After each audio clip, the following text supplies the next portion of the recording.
Today, we're learning more about a deadly officer-involved shooting in Aldine. Investigators say a suspect was shot and killed after firing at a task force first. A family, including a pregnant mother and a baby, escaping the scene just before that gunfire started. And now Jason Miles spoke with them and is live with the latest. Jason. Hey there, guys. Here I'm standing along Aldine Mail Route Road just east of the Hardy Toll Road. All of this happening on a side street called Luthi Road at a small mobile home park. More than a dozen members of the U.S. Marshals Gulf Coast Violent Offenders Task Force descended on this mobile home park before dawn this morning. They were going to serve a domestic violence felony warrant. But officials say the target of the warrant refused to come out of a bedroom before they went in, identifying themselves in English and Spanish with lights and sirens activated outside. And at that point, he exited with a shotgun, fired at the officers.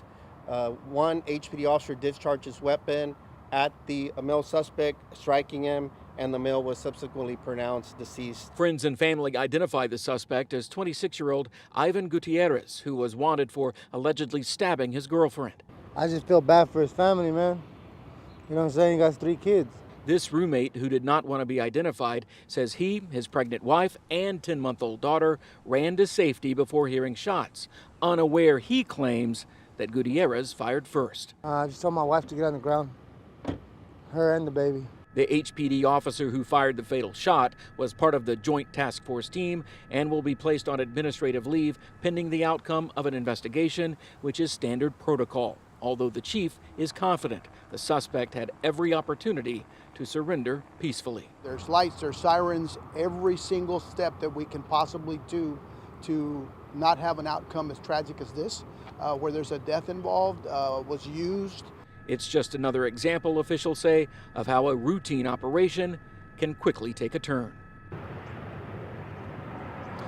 And we did some digging and found that Gutierrez's criminal history includes multiple charges of family violence. I'm told he was actually out on bond at the time of the incident that led to this latest warrant.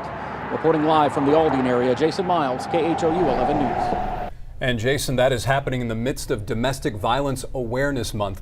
Tomorrow, KHOU 11 News is hosting a panel discussion on this very important subject. You can text your questions and get them answered during our live coverage on KHOU 11 Plus starting tomorrow morning at 8.